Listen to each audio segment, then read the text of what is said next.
बड़ी खबर आ रही है इस वक्त सामने। रणदीप सुरजेवाला ने सरकार पर निशाना साधा है। इस वक्त एक बड़ी और अहम खबर, और किसानों और आड़तियों के मुद्दे पर सरकार को घेरा गया है रणदीप सुरजेवाला की तरफ से, और किसान आड़तियों के रिश्ते को नष्ट कर रही है सरकार। तुगलकी फरमान जो है सरकार के, उन्हें वापस लेने की बात रणदीप सुरजेवाला जी की तरफ से की गई है। इस वक्त खुद रणदीप सुरजेवाला इस वक्त हमारे साथ लाइव जुड़े हुए हैं। रणदीप सुरजेवाला जी, बहुत बहुत स्वागत है आपका जनता टीवी पर।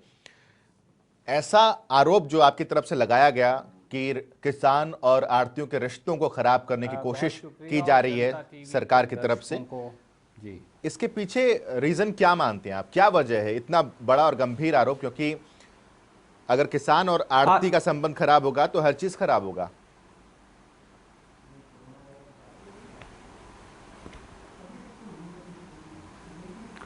आज सबसे पहले तो जनता टीवी का धन्यवाद इस महत्वपूर्ण मुद्दे को उठाने के लिए। जी। आज हरियाणा की खट्टर सरकार ने किसान और आड़ती के गठजोड़ पर हमला बोल रखा है। नुकसान किसका होगा? हरियाणा का, हरियाणा के किसान मजदूर, दुकानदार और आड़ती का, जब सरसों और गेहूं की फसल नहीं खरीदी जाएगी। 13 अप्रैल 2020 को और 16 अप्रैल 2020 को दो हुक्म जारी किए गए खट्टर सरकार के द्वारा। मैं वो दिखा भी सकता हूं, यहां पर हैं वो उपलब्ध। ये वो आदेश है। इसके मुताबिक आड़तियों को 7 प्राइवेट बैंकों में समेत यस बैंक जो डूब रहा था, अपने खाते खोले जाएंगे और वहां से पैसा सरकार उन्हें देगी, गेहूं या सरसों का, और फिर वो किसान को जाएगा। सवाल बड़ा सीधा है, सरकार 7 प्राइवेट बैंकों की एजेंट है या सरकार की जिम्मेवारी सरसों और गेहूं की खरीद की है? दूसरा सवाल, सरकार 7 प्राइवेट बैंकों की वकील बनकर आड़तियों के जो सरकारी बैंकों में खाते हैं या दूसरे बैंकों में खाते हैं, उन्हें बंद करवाने पर क्यों तुली है? और क्या खट्टर साहब और दुष्यंत चौटाला जी ये जानते हैं कि आड़ती का बैंक से भी पुराना रिश्ता है और वहां पर कैश क्रेडिट लिमिट या लिमिट बनी होती है? वो लिमिट खत्म हो जाएगी अगर आपने खाता बंद कर दिया, और नए खाते में लिमिट बनने में कई साल लगेंगे। तो ऐसे में नुकसान किसका होगा? किसान का और आड़ती का। किसान का चलता फिरता बैंक हरियाणा का आड़ती है। यह रिश्ता दशकों पुराना है। बगैर लिखित पढ़त के भी जरूरत में किसान को आड़ती पैसा दे देता है और फसल के आखिर में वो सेटल हो जाता है। क्या सरकार जनता टीवी के दर्शकों को या जनता टीवी को या रणदीप को इस बात के लिए बाध्य कर सकती है कि अमुक बैंक में खाते खोलो? ये सरकार इस प्रकार के तुगलकी फरमान जारी कर गेहूं और सरसों की खरीद में व्यवधान डाल रही है, एक सोची समझी साजिश के तहत। सवाल यह है कि ऐसा क्यों कर रहे हैं खट्टर साहब और दुष्यंत चौटाला जी? उनकी जिम्मेवारी है फसल की बिकवाली हो, परंतु उसकी बजाय सरसों का किसान दर दर की ठोकरें खा रहा है।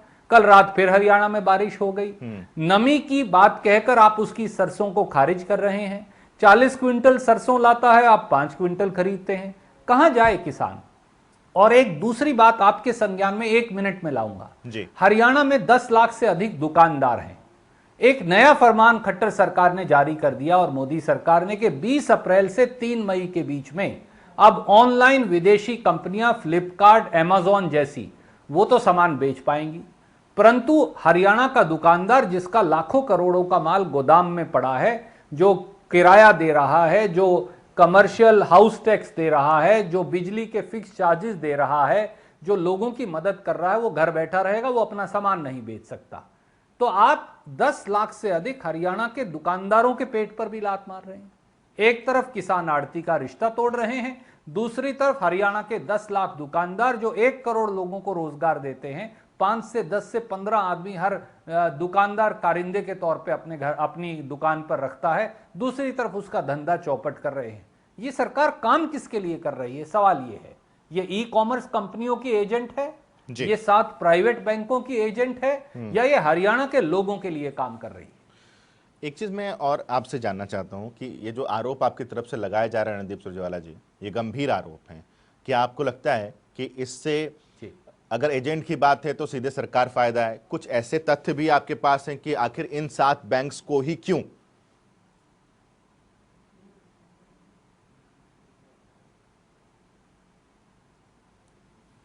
जी, आपने बड़ा सार्थक सवाल पूछा और मैं साधुवाद दूंगा। आप मुझे बताइए, यस बैंक डूब रहा था, अगर मोदी सरकार उसके अंदर 15,000 करोड़ रुपया खुद का और दूसरे बैंकों से नहीं डलवाती तो उसका सारा पैसा डूब जाता। डूबते बैंक में भी 2,500 करोड़ रुपया हरियाणा की बिजली कंपनियों ने दे दिया था। अब आप हजारों करोड़ रुपया जो किसान को मिलने वाला है वो इन 7 प्राइवेट बैंकों में क्यों डलवा रहे हैं? मुझे एक हरियाणवी के तौर पे, एक किसान के तौर पे ये बात बिल्कुल समझ में नहीं आती। दूसरी बात, क्या मैं आपको बाध्य कर सकता हूं कि आप केवल किसी विशेष बैंक में ही खाता खोलें? कोई कानून, कोई संविधान, कोई आदेश इस प्रकार से जारी नहीं कर सकता कि आप इन्हीं 7 बैंकों में खाता खोलो। ये मेरी मर्जी है आड़ती के तौर पे या किसान के तौर पे कि मैं किस बैंक में अपना खाता खोलूं। जहां से मेरी बैंक लिमिट ज्यादा होगी मैं वहां खाता रखूंगा, जहां मेरा लेन देन अच्छा होगा वहां खाता रखूंगा। आप इस प्रकार की बेफजूल शर्तें लगाकर सरसों और गेहूं खरीद में व्यवधान क्यों डाल रहे हैं? यहां पहली बार हम देख रहे हैं कि जो सरकार की जिम्मेवारी और सेवा का काम है कि गेहूं और सरसों और रबी की फसल की खरीद हो, उसको फैसिलिटेट करें, उसको फैसिलिटेट करने की बजाय उसी के आगे दीवार बनकर खड़े हैं। किसान को न्यूनतम समर्थन मूल्य मिलेगा कैसे? प्रश्न ये है। सुरजेवाला जी, सरकार ने भी आंकड़े जारी किए कल, और सरकार ने यह बताया कि जो सरसों की खरीद शुरू हुई है उसमें 3 दिनों में 56,781.68 मीट्रिक टन सरसों खरीद ली गई है। 163 खरीद केंद्र बना दिए गए हैं। सरकार की यह पहल आपको नाकाफी लगती है?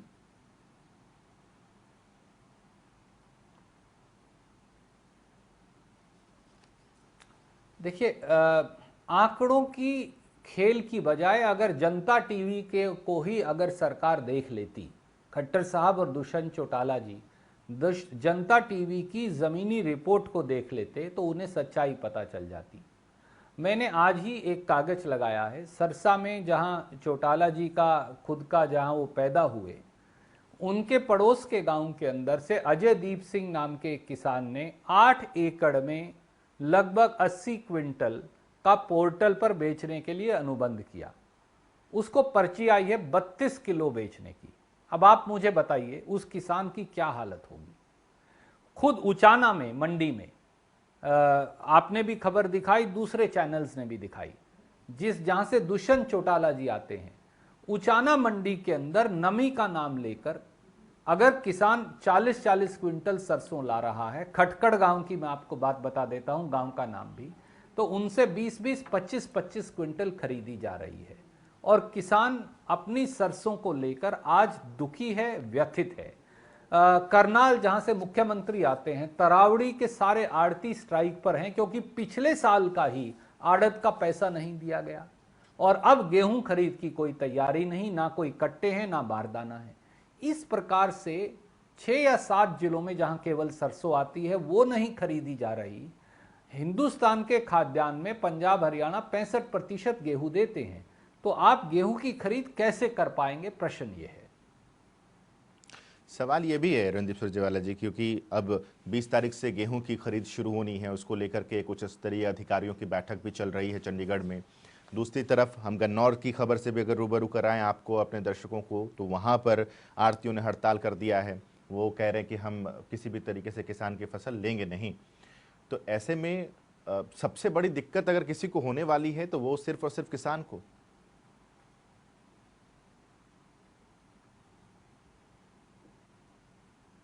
जी, मैंने इसके लिए एक सुझाव खट्टर साहब को दिया था और आज जनता टीवी के माध्यम से मैं दोबारा दे रहा हूं। खट्टर जी और दुष्यंत चौटाला जी, एक बात जान लें, फसल की खरीद की जिम्मेवारी दशकों से आड़ती और किसान बेचता है, आड़ती खरीदता है, सरकार उसे एफसीआई या दूसरी एजेंसियां ले लेती हैं और वो पैसा किसान को चला जाता है। ये सिस्टम हमारा रहा है। आज जब विशेष स्थिति है कोरोना की वजह से, अगर 10,000 के करीब जो रजिस्टर्ड आड़ती हैं मार्केटिंग बोर्ड के पास, आप उनको परचेज सेंटर डिक्लेयर कर देते और ये कहते कि बारदाना यानी कट्टे की भी तुम्हारी जिम्मेवारी, पंखा लगाने की भी तुम्हारी जिम्मेवारी, सफाई की भी तुम्हारी जिम्मेवारी, सिलाई की भी तुम्हारी जिम्मेवारी, और इसको भंडारण की जगह तक ले जाने की भी तुम्हारी जिम्मेवारी, और सोशल डिस्टेंसिंग, मास्क इत्यादि किसान और मजदूर को देने की भी तुम्हारी जिम्मेवारी। बदले में एक राशि पर कट्टा जो वैसे भी हम एजेंसीज को देते हैं आड़त के अलावा, वो उन सारे आड़तियों को दे देते तो एक एक दाने की खरीद संभव थी। ये एक सकारात्मक सुझाव, एक पॉजिटिव सुझाव हमने खट्टर जी और दुष्यंत चौटाला जी को दिया था। पर इसको सुनने, विचार करने, इस पे मंत्रणा करने, आड़तियों एसोसिएशन को बुलाने, किसानों की यूनियंस को बुलाने और इस पे निर्णय करने की बजाय उन्होंने इसे रद्दी की टोकरी में डाल दिया, क्योंकि ये सुझाव कांग्रेस पार्टी और रणदीप सिंह सुरजेवाला से आया था। मेरा हाथ जोड़कर अनुरोध है खट्टर साहब, ये लड़ाई कांग्रेस और बीजेपी की नहीं, ये लड़ाई आड़ती और किसान की भी नहीं, ये लड़ाई किसान और मजदूर का एक एक दाना खरीदने की है। कोरोना की इस महामारी के समय आइए इसे मिलकर लड़े। ये वाद विवाद का समय नहीं, ये लोगों पर मुकदमे दर्ज करवाना और उन्हें जेल में ठोकने का नहीं, जैसे विज साहब अक्सर कहते हैं। ये समय मिलकर सर जोड़कर किसान की फसल खरीदने का है। मजदूर, किसान, गरीब आदमी, आड़ती, दुकानदार, सबको लाभ होगा। ठीक है, और लेकिन हमारी सुरजेवाला जी, व्यवस्था चल निकलेगी। सुरजेवाला आइए जी, मिलकर ऐसा करें। मैं जनता टीवी के माध्यम से आदरणीय मुख्यमंत्री जी को ये सुझाव देता हूं। सुरजेवाला जी, सरकार भी ये दावा कर रही है, आप भी ये कह रहे हैं कि एक एक दाना खरीदने का मसला है। सरकार लगातार ये दावा कर रही है। इस 15 तारीख से जो सरसों के लिए मंडियों को ओपन किया गया, उससे पहले से सरकार ये दावा करती आ रही है कि किसान का एक एक दाना खरीद लिया जाएगा। फिर ऐसे में हम सरकार पर कैसे और क्यों आरोप लगाएं?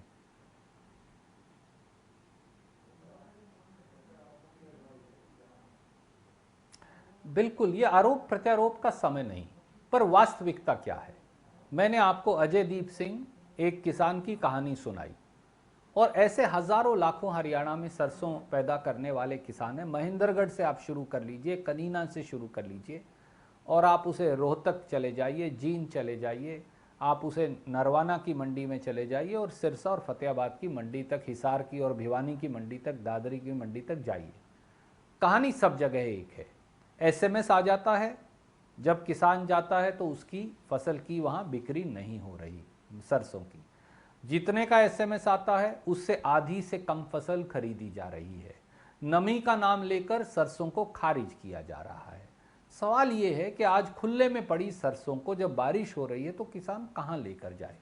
हमारा केवल खट्टर साहब से, चौटाला जी से इतना ही अनुरोध है कि आज अगर किसान 4,425 रुपये वाली सरसों 3500-3600 रुपये बेचने को मजबूर है, तो कोई उस जो बिचौला है वो उसकी सरसों ले लेगा और बाद में उसे 4425 रुपये में सरकार को दे देगा। किसान भी मरेगा, सरकार का भी नुकसान होगा।